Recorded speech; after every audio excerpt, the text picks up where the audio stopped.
Hello aspirants, welcome to concept चमकेगा। आज मैं आपके लिए फिज़िक्स का एक बहुत ही बेसिक और बहुत ही इम्पोर्टेंट टॉपिक लेके आया हूँ जिसका नाम है वेक्टर। ठीक है, ये वेक्टर जो है ये आपके फिज़िक्स में बहुत ज़्यादा इम्पोर्टेंट रोल प्ले करता है। मतलब आप किसी भी जो जैसे 1D मोशन है, 2D मोशन है, जब आप पढ़ोगे फिज़िक्स में तो आपके बहुत काम आएगा और भी बहुत जगह काम आता है। ठीक है, तो अपन स्टार्ट करते हैं वेक्टर्स। तो इसको इस वेक्टर्स का जो लेक्चर है मैंने इसको दो पार्ट में लिया है। ठीक है, पार्ट 1 और पार्ट 2। ये बेसिकली हमारा पार्ट 1 है। इसमें हम रेक्टेंगुलर कंपोनेंट्स तक पढ़ेंगे और उसके बाद जो प्रोडक्ट्स ऑफ वेक्टर है वो हम बाद में पढ़ेंगे। ठीक है, तो स्टार्ट करते हैं। तो बच्चों, वेक्टर होता क्या है? ठीक है, सबसे पहला क्वेश्चन ये है। तो ये क्या होता है? किसी भी फिजिकल क्वांटिटी को हम जब डिफाइन करते हैं, ठीक है, तो दो दो पार्ट में डिफाइन होती है। एक तो स्केलर क्वांटिटी होती है या फिर वेक्टर क्वांटिटी होती है। ठीक है, तो वेक्टर जो क्वांटिटी होती है उसमें क्या होता है? Both magnitude and direction. ठीक है, कोई भी क्वांटिटी को जब हम रिप्रेजेंट करते हैं तो ऐसी क्वांटिटी जिसके अंदर हमें उसका मैग्नीट्यूड एज वेल एज उसका डायरेक्शन भी बताना पड़े, वो हमारी क्या कहलाती है? Vector quantity. ठीक है, जैसे एग्जाम्पल इसका डिस्प्लेसमेंट हो गया, फोर्स हो गया, ठीक है, मोमेंटम हो गया। आपने नॉर्मल एग्जाम्पल देखे होंगे जब आपने फिजिक्स पढ़ी होगी। ठीक है, उसके बाद हम पढ़ते हैं रिप्रेजेंटेशन ऑफ वेक्टर। तो हम वेक्टर को रिप्रेजेंट कैसे करते हैं? ये एक लाइन देख रहे हो आप, लाइन और एरो। ठीक है, जिसमें जो ये लाइन है यह ए से लेके बी तक, तो ये जो ए बी लेंथ है ये हमारा क्या शो करता है? Magnitude of vector. ठीक है, और ये जो एरो है ये हमारा क्या शो करता है? डायरेक्शन, कि किस डायरेक्शन में ये वेक्टर लग रहा है। ठीक है, जो ए हमारा है वो इनिशियल पॉइंट कहलाता है, बी जो है वो टर्मिनल पॉइंट कहलाता है। ठीक है, A B length of magnitude and arrow to show direction. ठीक है, तो ये हमारा रिप्रेजेंटेशन ऑफ वेक्टर हो गया। क्या हो गया? रिप्रेजेंटेशन। उसके बाद बेसिकली हम पढ़ेंगे टाइप्स ऑफ वेक्टर्स। ठीक है, तो हमारे पास कुछ ये टर्मिनोलॉजीज है वेक्टर की जो पढ़ना जरूरी है। ठीक है, तो सबसे पहले हमारा क्या आता है? जीरो और नल वेक्टर। ठीक है, जीरो वेक्टर क्या होता है बच्चों? जिसका इनिशियल और टर्मिनल पॉइंट क्या करता है? कोइंसाइड कर जाए। इनिशियल और टर्मिनल पॉइंट क्या हो जाए? कोइंसाइड कर जाए, तो वो हमारा क्या कहलाता है? Zero vector. ठीक है, और इसको हम प्रॉपर वेक्टर भी नहीं बोलते। अगर आप में कभी क्वेश्चन पूछा जाए ऐसा कि which is an improper vector, तो उसको आप क्या बोल सकते हो? जीरो और नल वेक्टर। ठीक है, बाकी जो वेक्टर्स होते हैं वो सारे प्रॉपर वेक्टर होते हैं। उसके बाद हमारा सेकंड पॉइंट आता है यूनिट वेक्टर। अब यूनिट वेक्टर क्या है? ये थोड़ा इंपॉर्टेंट है, इसको ध्यान से देखिएगा। ठीक है, ऐसा वेक्टर जिसका मैग्नीट्यूड क्या हो? यूनिट लेंथ का हो। क्या हो? यूनिट लेंथ का। इसको हम डिनोट ऐसे करते हैं, एक कैप। देख रहे हो, इसके लेटर के ऊपर एक कैप जैसा सिंबल है, तो ये कैप का जो सिंबल होता है इसको हम यूनिट वेक्टर में काम में लेते हैं। ठीक है, अब यूनिट वेक्टर को हम ऐसे भी रिप्रेजेंट कर सकते हैं कि किसी भी वेक्टर को जब हम उसी के मैग्नीट्यूड से डिवाइड कर देते हैं तो हमें क्या मिलता है? Unit vector. किसी भी वेक्टर को उसके मैग्नीट्यूड से डिवाइड करते हैं तो क्या मिलता है? Unit vector. ठीक है, तो ये बात ध्यान रखिएगा। उसके बाद हमारा नेक्स्ट आता है को इनिशियल वेक्टर। ठीक है, तो को इनिशियल वेक्टर क्या होता है? Vectors having same initial points. ठीक है, मतलब जहां से वो स्टार्ट होते हैं। इनिशियल पॉइंट मतलब स्टार्टिंग पॉइंट। ये आप देख रहे हो रिप्रेजेंटेशन मैंने आपको बताया भाई, ए पॉइंट जो है वो क्या है? हमारा इनिशियल पॉइंट है। ठीक है, तो ऐसे वेक्टर्स जो सेम पॉइंट से स्टार्ट होते हो उनको हम क्या बोलते हैं? को इनिशियल वेक्टर। ठीक है, उसके बाद हमारा आता है को प्लेनर। अब को प्लेनर क्या बला है भाई? तो ये भी हम देख लेते हैं। ठीक है, तो को प्लेनर वेक्टर हमारा क्या होता है कि पहली बात तो ये है ना, थ्री वेक्टर्स का हम देखते हैं। क्यों? क्योंकि दो वेक्टर हमेशा को प्लेनर ही होते हैं। दो वेक्टर में हम इसको कंपेयर नहीं कर सकते। ठीक है, तो इसमें होता है कि three or more vectors parallel to same plane. मतलब एक ऐसा प्लेन होना चाहिए जिसके ये तीनों वेक्टर्स आपस में क्या हो? पैरेलल हो, तभी वो क्या कहलाएंगे? को प्लेनर वेक्टर। ठीक है, इन पे कभी कभी क्या है? सवाल भी बनता है। ठीक है, को प्लेनर वेक्टर तो ये हो गया। उसके बाद हमारा आता है को लीनियर। अब को लीनियर तो देखो आपको नाम से ही समझ में आ जाएगा। को लीनियर क्या है हमारा? को लीनियर अगर हम देखें तो ऐसे वेक्टर्स जो कि क्या हो? Parallel to a same straight line. मतलब ऐसे वेक्टर्स जो कि एक सेम स्ट्रेट लाइन के पैरेलल हो जाए, तो वो हमारे क्या कहलाते हैं? को लीनियर वेक्टर्स। ठीक है, इसके बाद हम देखेंगे एडिशन। क्या देखेंगे? Addition of vectors. ठीक है, तो एडिशन ऑफ वेक्टर्स में मेन इंपॉर्टेंट हमारे क्या है? जो लॉज है, ये वेक्टर्स के बहुत इंपॉर्टेंट लॉज है जो हम देखेंगे। ठीक है, तो अपन स्टार्ट करते हैं पहले ट्राइंगल लॉ से। ठीक है, तो ट्राइंगल लॉ हमारा क्या बोलता है? ये आप डायग्राम देख रहे हैं, यहाँ पे एक ट्राइंगल बना हुआ है। ये ट्राइंगल की साइड से ए बी और ये थर्ड साइड है। तो इसमें गौर करने वाली बात देखो क्या है, ये इंग्लिश में तो ऐसे लिखा हुआ है, अपन हिंदी में पढ़ते हैं, ठीक है। ध्यान से देखो, ये हमारा एक वेक्टर है ए वेक्टर, इसका एरो इधर है, उसके बाद इसकी कंसेक्यूटिव साइड हमने क्या बनाई है बी वेक्टर से, ठीक है, इसका भी एरो इधर है।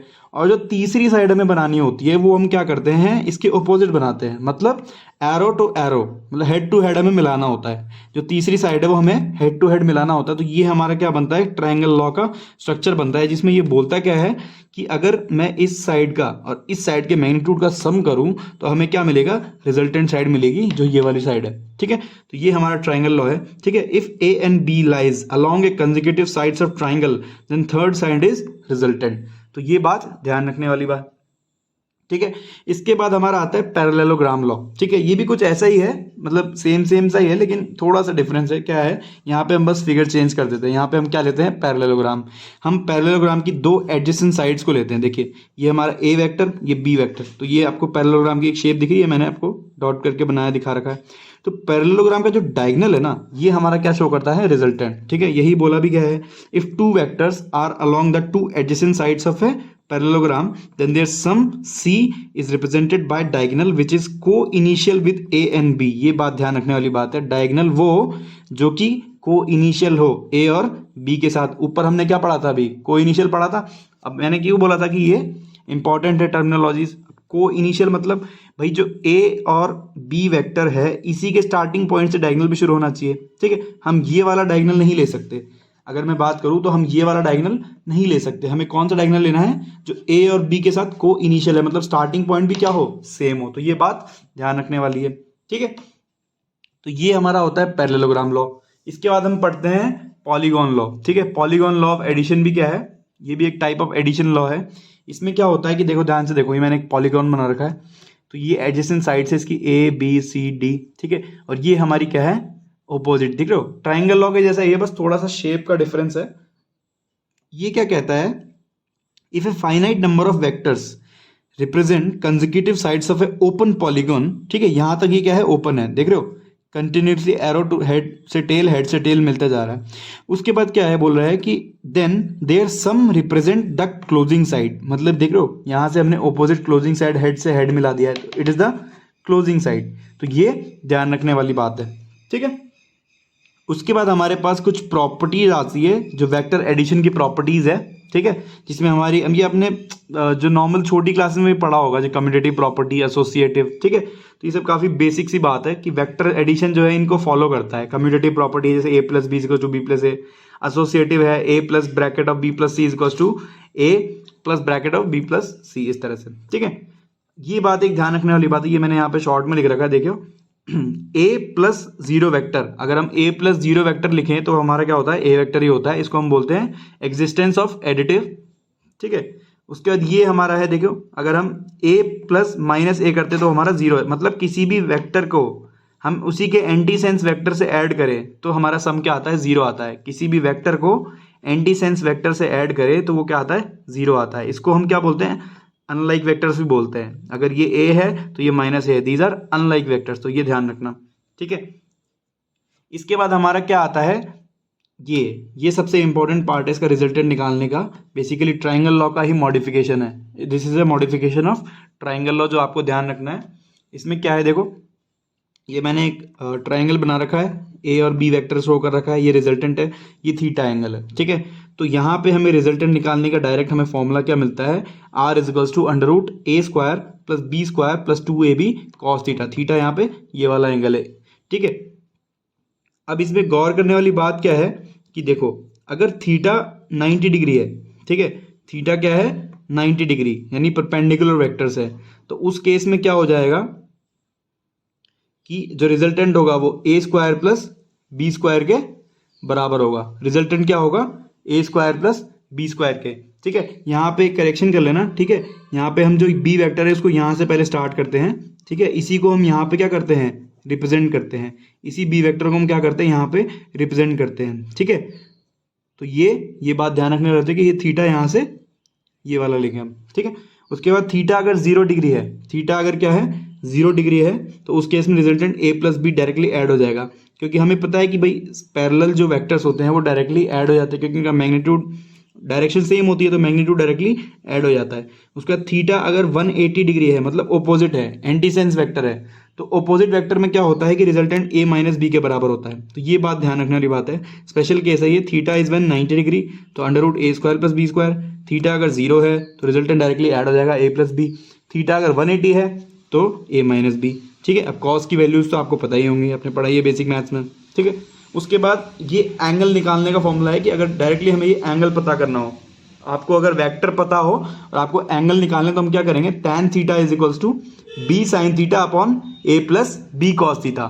tan theta is equals to B sine theta upon A plus B cos theta. ठीक है, ठीक है स्टूडेंट्स, तो हमने ट्राइंगल लॉ का मॉडिफिकेशन देख लिया। इसके बाद हम देखेंगे कंपोनेंट्स ऑफ वेक्टर। ठीक है, वेक्टर को हम क्या करते हैं, कंपोनेंट्स के फॉर्म में ब्रेक करते हैं, लाइक ठीक है 2D और 3D में। जब भी हम किसी भी वेक्टर को लेते हैं और उसको हम एक्स एक्सिस, वाई एक्सिस या जेड एक्सिस पे रिप्रेजेंट करते हैं तो उसे हम क्या बोलते हैं, कंपोनेंट्स ऑफ वेक्टर। देखो यहाँ पे मैंने ए वेक्टर ले रखा है, इसके मैंने 3 कंपोनेंट्स बनाए हैं, ए आई कैप यानी कि एक्स एक्सिस में, ए वाई कैप यानी वाई एक्सिस में, और ए के कैप जिसको हमने जेड एक्सिस में माना है। ठीक है, अब यहाँ पे देखो वेक्टर को रिप्रेजेंट करने का तरीका ऐसे होता है, जब हम कंपोनेंट्स में रिप्रेजेंट करते हैं तो क्या लिखते हैं, ए आई कैप प्लस ए जे कैप प्लस ए के कैप। ठीक है, यहाँ पे आई कैप रिप्रेजेंट करता है एक्स एक्सिस, जे कैप वाई एक्सिस और के कैप जेड एक्सिस। ठीक है, तो ये रिप्रेजेंट करने का तरीका है। उसके बाद वेक्टर को, अगर हमारे पास ये वेक्टर दे रखा है ऐसे, ये वेक्टर को लिखने का तरीका होता है। ठीक है, कंपोनेंट्स अगर दे रखे हैं तो अभी बोला कि मैग्नीट्यूड निकालो, हमें क्या बोला है कि मैग्नीट्यूड निकालो। तो मैग्नीट्यूड हम कैसे निकालते हैं, किसी भी कंपोनेंट अगर हमें दे रखे हैं वेक्टर्स के तो हम अंडर रूट के में क्या करते हैं, X square plus Y square plus Z square. ठीक है, इसके जो कोफिशिएंट्स है इनको अंडर रूट में स्क्वायर ले लेते हैं तो हमारे पास क्या मिल जाता है, मैग्नीट्यूड मिल जाता है। ये फॉर्मूला आपको ध्यान रखने वाली बात है, इंपॉर्टेंट चीज़ है। ठीक है, इसके बाद कंपोनेंट्स का हमें और कहाँ कहाँ हमें, जब हम पोजीशन वेक्टर्स निकालते हैं। ठीक है, डिस्टेंस बिटवीन 2 पॉइंट्स, अगर हमें 2 पोजीशन वेक्टर्स दे रखे हैं, देखो यहाँ पे मैंने 2 पोजीशंस बना रखे हैं, x1 y1 z1, x2 y2 z2। ठीक है, तो ये 2 हमारे क्या है, पोजीशन वेक्टर्स हैं। अब इन 2 पोजीशन वेक्टर्स के बीच का अगर मुझे डिस्टेंस निकालना है, ये डिस्टेंस, तो इसमें मैं क्या बोलूँगा, r is equals to under root में x2 माइनस x1 का square plus y2 minus y1 का square plus z2 minus z1 का स्क्वायर। ठीक है, तो ये बेसिक सा फॉर्मूला है, अगर आपको कोऑर्डिनेट ज्योमेट्री थोड़ी सी भी याद हो। ठीक है, बेसिक जो मैथ्स है उसमें हमने अपने पढ़ा होगा कोऑर्डिनेट ज्योमेट्री, उसी का कंसेप्ट है ये, उसी को बस वेक्टर में अप्लाई किया गया है। ठीक है, इसके बाद कंपोनेंट्स में एक चीज़ क्या आती है, वो है डायरेक्शन कोसाइंस। हालांकि ये उतना पूछा नहीं जाता है बट फिर भी नॉर्मली बच्चों को पढ़ लेना चाहिए क्योंकि कभी कभार इस पे क्वेश्चन बन जाता है। ठीक है, डायरेक्शन कोसाइंस क्या होते हैं, जैसे मैंने बनाया ये एक वेक्टर है, उसके मैंने कंपोनेंट्स बनाए, तो जो वेक्टर है जो एक्स एक्सिस के साथ कुछ एंगल बना रहा होगा, कुछ वाई एक्सिस के साथ एंगल बना रहा होगा, कुछ जेड एक्सिस के साथ एंगल बना रहा होगा, तो मैंने अल्फा बीटा गामा इस एंगल को नाम दे दिया है। ठीक है, उसके बाद क्या होता है कि जब हम इसकी वैल्यू निकालते हैं, cos square alpha plus cos square beta plus cos square gamma, तो इसकी वैल्यू क्या आती है, 1 आती है। ये कैलकुलेटेड है, ये आपको नॉर्मली ऐसे ध्यान रखना पड़ेगा। ठीक है, उसके बाद sine square alpha plus sine square beta plus sine square gamma, इसकी वैल्यू 2 आती है। ठीक है, तो ये आप प्रूव भी कर सकते हो। ठीक है, हालांकि ये शॉर्ट नोट्स का कंसेप्ट है तो इसलिए मैं यहाँ पे आपको प्रूव करके नहीं बताऊंगा। ठीक है, बाकी आपको बाद में देखना हो तो आप चैनल को फॉलो कर सकते हो, आपको उस पर मिल जाएगा। ठीक है, तो ये डायरेक्शन कोसाइंस का कंसेप्ट है। तो यहाँ आपका जो पार्ट 1 है वेक्टर्स का वो क्या है, खत्म होता है। ठीक है, पार्ट 1 में इतना ही है जो बेसिक से नॉर्मल, इसी पे आपके छोटे मोटे कुछ क्वेश्चंस बन जाते हैं जो मैं आपको बाद में करवा दूंगा। ठीक है, तो ये आप अभी इतना पढ़ लीजिए और जो पार्ट 2 है वो बाद में मैं रिलीज कर दूंगा। ठीक है गाइज, तो वीडियो आपको अगर पसंद आया हो तो लाइक करो, शेयर करो और सब्सक्राइब करना तो बिल्कुल भी मत बोलो। ठीक है, थैंक यू।